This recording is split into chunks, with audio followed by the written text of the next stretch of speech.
It is both sad and it is profoundly sad, but it is also infused with absurdity and it's comical. All of those situations that we all find ourselves in at some point or another, they both kind of go hand in hand, whether it's joy or whether it's sorrow. They're both infused with comedy. That's just the way life works.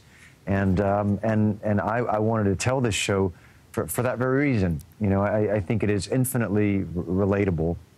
It is kind.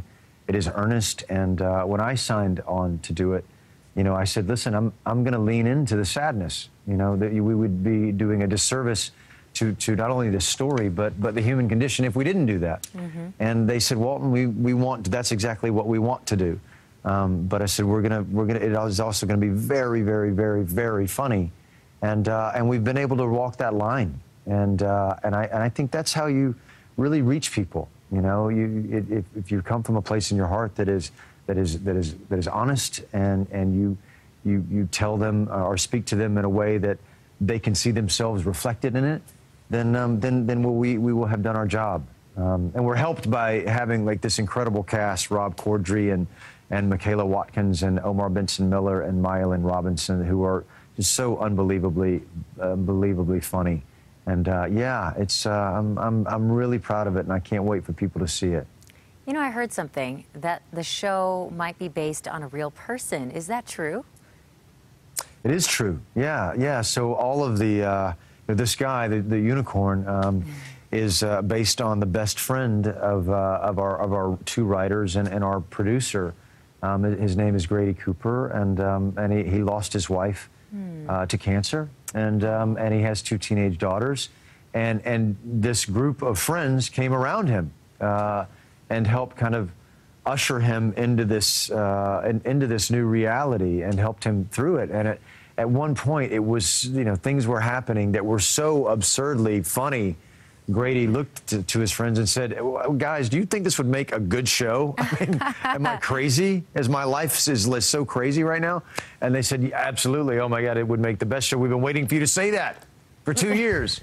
and so, you know, all of the characters in the show, you know, not just myself, but his character of friends, you know, these are not predicated on, you know, imagination. All of these people really kind of exist in the world in some form or fashion.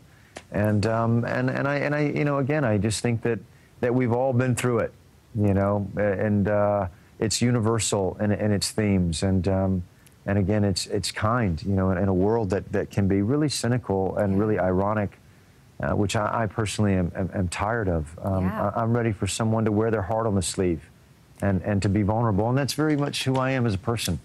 You know, you might be onto something. America might be ready for that as well. Yeah. Yeah. So I know that you've played, you know, a broad variety of characters, comedic, dramatic. Tell us a little bit about yourself. How did you know you wanted to be an actor, and how did you get into this? You know, it's a long story, to be quite honest with you. But both my aunt and uncle were actors in the theater, and I grew up kind of watching them, and they really kind of inspired me to go into this. But if I'm being honest, you know, the thing that I wanted more than anything out of life was to see the world, really. And I'm a person who enjoys telling stories, but I'm really a person who enjoys listening to stories and being exposed to different ways that people think. So all I ever wanted to do, really, you know, when I left home, was to really have a profound life experience, a series of them, and telling stories and being given the good fortune to do what I do for a living. I've gotten to do that, and I've gotten to go to some extraordinary places in this world, and really spend some significant time, and I'm so grateful for my life.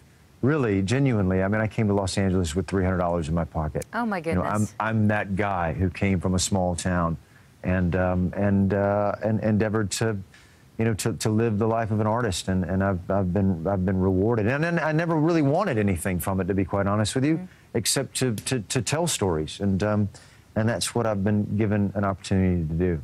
Well, listen, we wish you all the best here from Denver. And we do want to let everybody I love Denver, man. I've spent a lot of time in Denver, too. Thank you very much. I really appreciate it. Well, when you come back, Got a couple of movies there. We'll have to interview you when you come back in person, maybe. Perfect. I would love it. All right. All right. We want to let viewers know The Unicorn airs Thursdays at 7:30 right here on CBS 4. Walton, all the best to you. Thank you so much. Thank you so much. Bye-bye.